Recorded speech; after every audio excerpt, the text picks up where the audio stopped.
कौन कहता है कि मौत आई तो मर जाऊंगा, मैं तो दरिया हूँ समंदर में उतर जाऊंगा। अहमद नदीम काज़मी का ये शेर ही सुशांत सिंह राजपूत की इस कहानी को सही रूप दे सकता है। अभी पूरा बॉलीवुड इरफान और ऋषि कपूर के अचानक चले जाने के गम से उभरा नहीं था कि एक और सितारे के टूटने की खबर आई। सुशांत सिंह राजपूत हमारे बीच नहीं रहे। वेलकम टू सिटी स्टोरी, कुछ किस्से कुछ कहानियाँ। 14 जून की दोपहर को खबर आई कि सुशांत ने अपने घर में ही फांसी लगाकर अपने जीवन का अंत कर लिया। पूरा देश सदमे में है। प्रधानमंत्री मोदी से लेकर बॉलीवुड का हर सितारा एक बार फिर शोक मना रहा है। आखिर ऐसा क्या हुआ कि जहां एक लंबी पारी की उम्मीद थी, वहां सुशांत ने इतनी जल्दी हार मान ली। इससे पहले कि हम सुशांत की आत्महत्या के कारणों पर बात करें, उनके जीवन की कहानी जान लेना ठीक होगा। 34 साल की छोटी उम्र में सुशांत ने अपनी मेहनत से मनोरंजन की दुनिया में खुद की एक अलग पहचान बनाई थी। बिहार के पटना शहर से आने वाले सुशांत ने जिस चीज़ में कदम रखे थे, उसी में कामयाबी हासिल की थी। छोटे शहर के इस लड़के ने इंजीनियरिंग का सपना देखा था और AIEEE की परीक्षा में पूरे देश में 7वें नंबर पर आए और दिल्ली टेक्निकल यूनिवर्सिटी से मैकेनिकल इंजीनियरिंग करी। फिर डांसिंग और एक्टिंग में अपना रुझाव होने के कारण उन्होंने बॉलीवुड के मशहूर कोरियोग्राफर शामक दावर क्लासेस और बेरी जॉन की एक्टिंग क्लासेस ज्वाइन कर ली। यहाँ से शुरू हुआ सुशांत का मनोरंजन की दुनिया का सफ़र और 2008 में स्टार प्लस पर आने वाले सीरियल किस देश में है मेरा दिल से उन्होंने टीवी पर अपना डेब्यू किया। पर उन्हें टीवी की दुनिया में पहचान एकता कपूर के सीरियल पवित्र रिश्ता से मिली।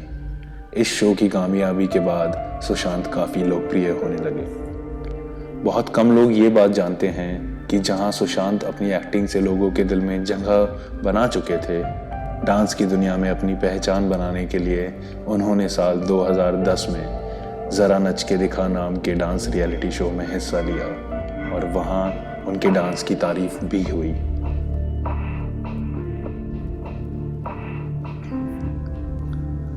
इसके बाद उन्होंने पवित्र रिश्ता छोड़ दिया ताकि वे फिल्मी दुनिया में अपना करियर बना सकें। फिर उन्होंने फिल्म काई पो चे की, जो चेतन भगत की मशहूर किताब the 3 mistakes of my life पर आधारित थी और वो बड़े पर्दे पर काफ़ी कामयाब रही।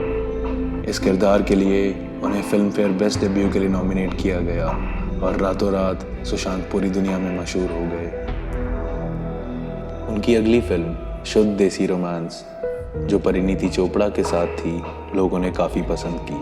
पर MS Dhoni the untold story, जो भारतीय क्रिकेट टीम के पूर्व कप्तान धोनी के जीवन पर आधारित थी, सुशांत के करियर की सबसे सुपरहिट फिल्म साबित हुई। आमिर की फिल्म PK में उन्होंने सहायक की भूमिका निभाई और उस फिल्म में सुशांत की एक्टिंग का एक अलग ही रूप निकलकर सामने आया।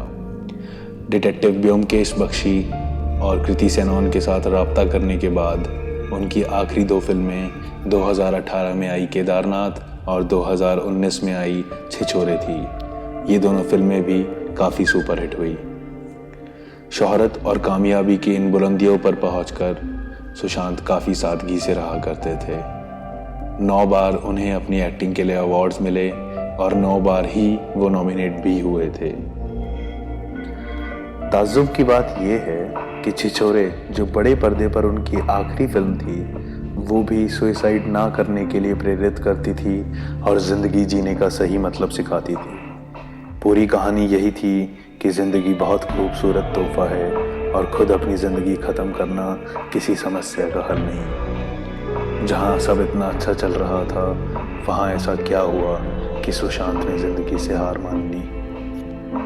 सुशांत सिंह राजपूत के नज़दीकी दोस्तों ने बताया कि वो पिछले कुछ महीनों से डिप्रेशन से गुजर रहे थे और वे अपनी माँ को भी काफ़ी याद किया करते थे, जिनका देहांत साल 2002 में हुआ था। और साथ ही उनकी मैनेजर दिशा की मौत ने भी सुशांत को काफ़ी परेशान कर दिया था। विचार करने की बात यह है कि सुशांत की मैनेजर दिशा सलियान की मृत्यु ठीक 1 हफ्ते पहले 8 जून 2020 को मुंबई में 14 माले की बिल्डिंग से गिरने की वजह से हुई थी। खबरों के अनुसार दिशा ने अपने संबंधों में तनाव के वजह से आत्महत्या की थी और सुशांत पर इस घटना ने काफ़ी गहरा असर किया था। वे 13 जून की रात अपने कुछ दोस्तों से भी मिले थे, पर किसी दोस्त को मालूम नहीं था कि ये उनकी आखिरी मुलाकात होगी। 14 जून की सुबह घर पर काम करने वाली महिला ने सबसे पहले ये देखा और उनके होश उड़ गए। किसी तरह खुद को संभाला और शोर मचाकर लोगों को इकट्ठा कर लिया। पुलिस सुशांत के घर पहुंची तो उन्हें वहां कोई सुसाइड नोट नहीं मिला और उनके पटना वाले घर पर टेलीफोन कर दिया गया। इस खबर ने सुशांत के परिवारजनों के होश उड़ा दिए।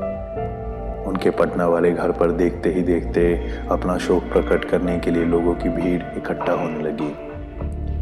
पटना वाले घर की केयरटेकर ने बताया कि खबर सुनते ही उनके पिता श्री कृष्ण कुमार की तबीयत बिगड़ने लगी थी और वो किसी से बात करने की हालत में नहीं हैं। सुशांत की बड़ी बहन जो चंडीगढ़ में रहती है वो भी अपने पटना वाले घर जाएंगी। सुशांत का यूं अचानक चले जाना एक सदमे की तरह उनके परिवार, बॉलीवुड और उनके फैंस को सता रहा है।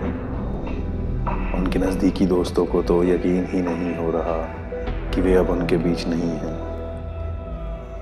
हाँ, अब सच में सुशांत हमारे बीच नहीं है, पर उनकी कला और उनका काम हमेशा हमारे साथ रहेगा। इस कहानी से सिटी स्टोरी उन्हें श्रद्धांजलि देता है।